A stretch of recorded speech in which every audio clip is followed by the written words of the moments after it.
Welcome to Good Mythical More. We got some dumb questions from our crew that Mike's gonna answer. Actually, I don't know if they're all dumb. Okay, but first, we have another, we're starting with a science question. Oh, really? A zoological question, okay. An animal, we're given an animal and then we must identify what the collective noun for that group is. Okay. So like a murder of crows. Parrots, what do you call a group of parrots? Group of parrots. Squawkies. Squawking squad. A squad. Waddle and speak English, surprisingly.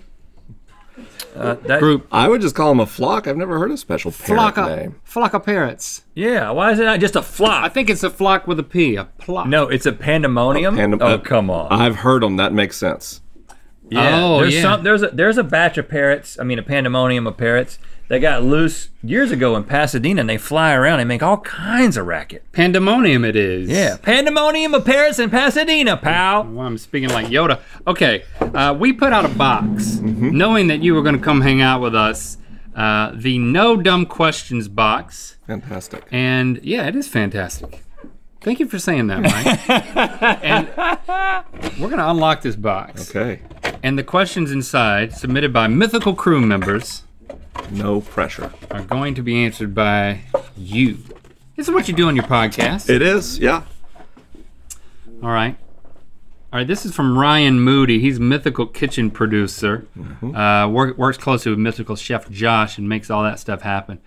We all know there's no cure to the common cold, but why? Why is it so hard?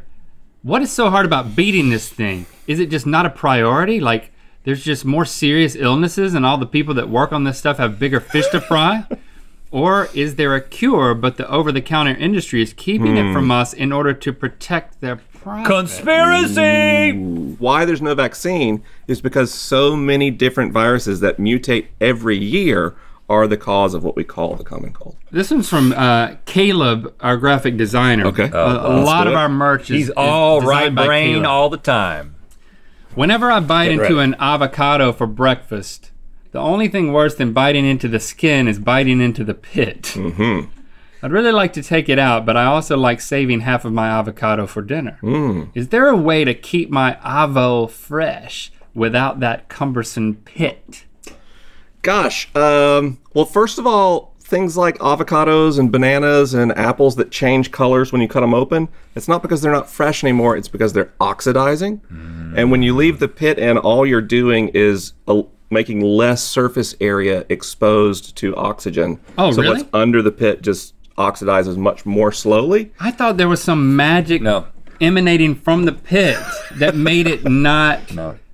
I Go think nasty. it just keeps the air off longer. It's not a magic pit. I know about a magic pit. I could take you there. But that's a different thing. So you just have to, so basically once you you could cut wrap, it, it's you could being wrap it in cling oxidized. wrap and it would do the same thing. No, Well, no, because it's already been exposed. It's like so opening a bottle of wine. The oxygen gets into the fruit flesh immediately, but then takes time for the oxidation process Can you to say occur. fruit flesh again? Fruit flesh. Who's this from?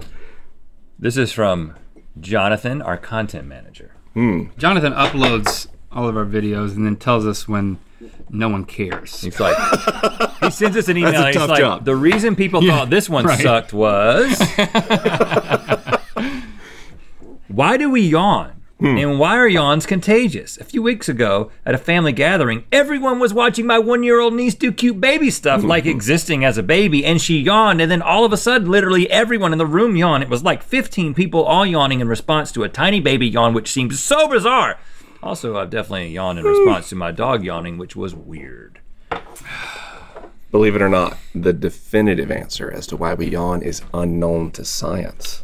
But What about They are- movie fiction? Yeah, let's do that. there's two schools of thought. One is that when we yawn, we cool our brains, since we yawn more often in cool environments. The second is that yawns are a social signaling system that indicate when we're fatigued, overwhelmed, or anxious, which is why they're contagious. And that school of thought has a little bit of backup in that people who score higher on empathy tests are more likely to catch a yawn. So the fact that you caught a yawn from your dog probably means you two have a pretty special connection. I caught a yawn just from reading about yawns. And I'm don't so empathetic. don't make that connection too special. Now, can both be true? Unless you go to the magic pit. I think both could certainly play a factor. And because I've noticed that if I feel hot or nervous, I yawn, but also some studies have shown that as a form of meditation, yawning 4 times in a row is as beneficial as 25 minutes of transcendental meditation. So yawning 4 times in a row, and you can, like, making yourself yawn? Making yourself yawn, yeah. And I've done it. If I'm nervous, it really makes you feel good. Dang, y'all, better than TM. if you do it well, you'll actually get a little bit of tears in your eyes. Making me cry just thinking about it. Hot dog on a stick, former employee Matt Carney, who also happens to be a co-executive producer on the show, but we like to refer to him as former employee of Hot Dog on a Stick. Yeah, okay. That was his peak. Yeah, that was fair. his peak. Here's his question. There he is right there. He's got the Smurf hat on. That's an interesting way to put it. Oh, look at his question. Because I used to work at Hot Dog on a Stick. he's resigned to it. Yeah. I am that guy here.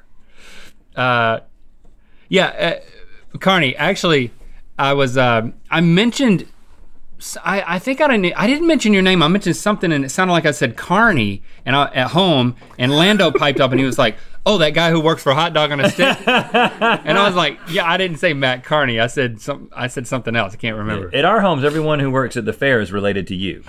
Nice. Because I used to work at Hot Dog on a Stick, I have a question about dogs. Yeah. Nice word association. Yeah. Is it true that dogs experience time differently than humans? I've heard that whether you leave your dog home alone for 3 hours or 3 weeks, it all feels the same to them. Is that true? I've heard that too.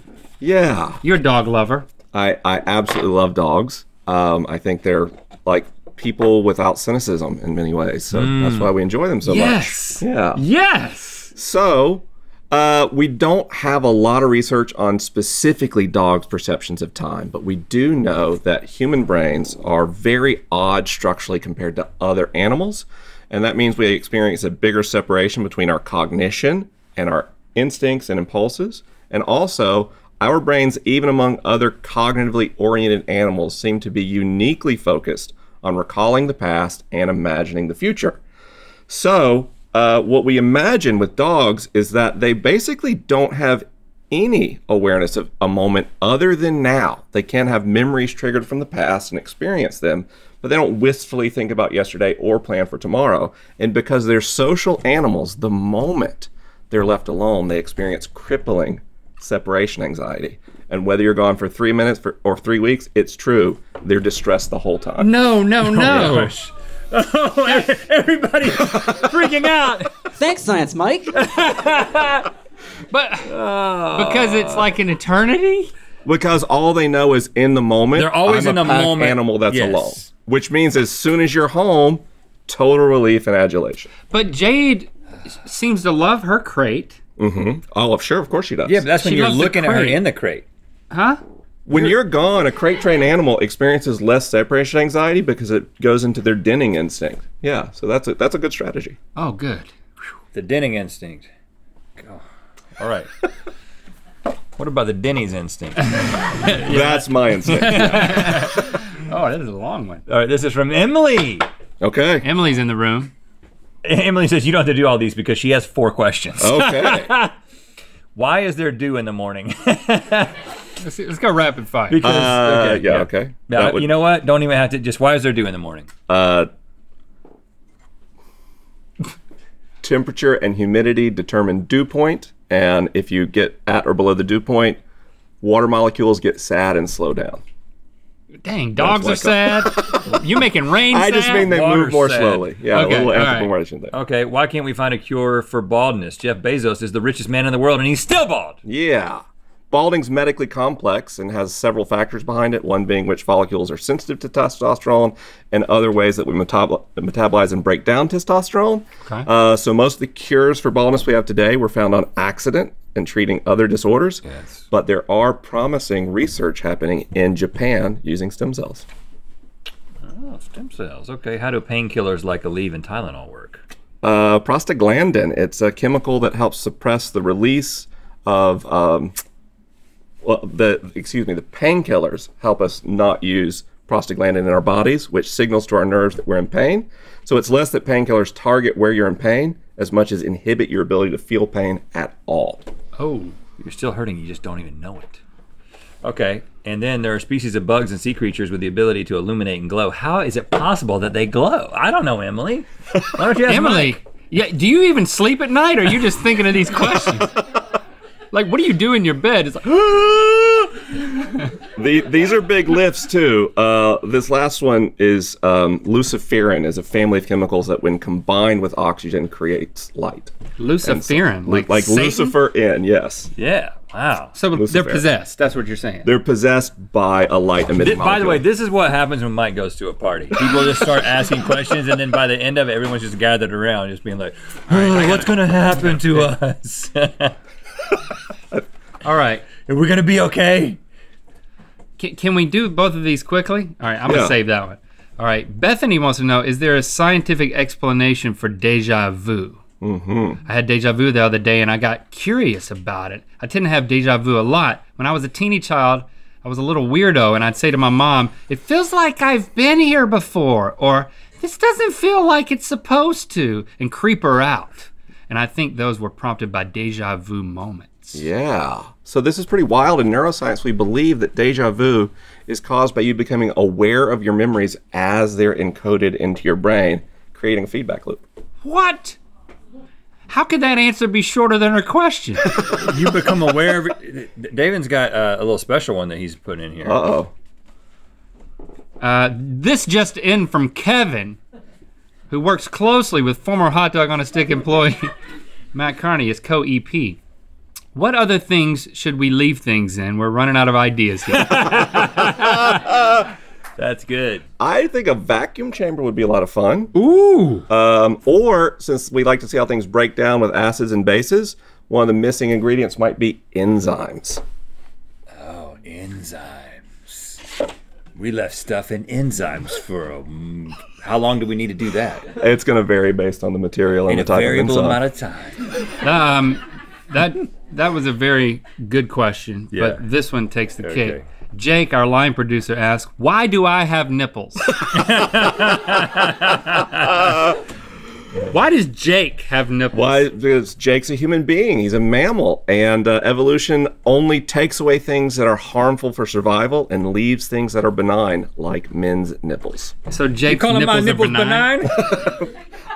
I mean, they didn't interfere with your ability to reproduce. No, I think they enhanced it. And there we have it. Let me ask, why do Jake's nipples get hard and pointy when he gets cold? Oh, Erectile tissue. erectile tissue. That's a good band name. Hey, thanks for hanging out with us. This is like what we do at his house all the time. It's a lot of fun. Get the book.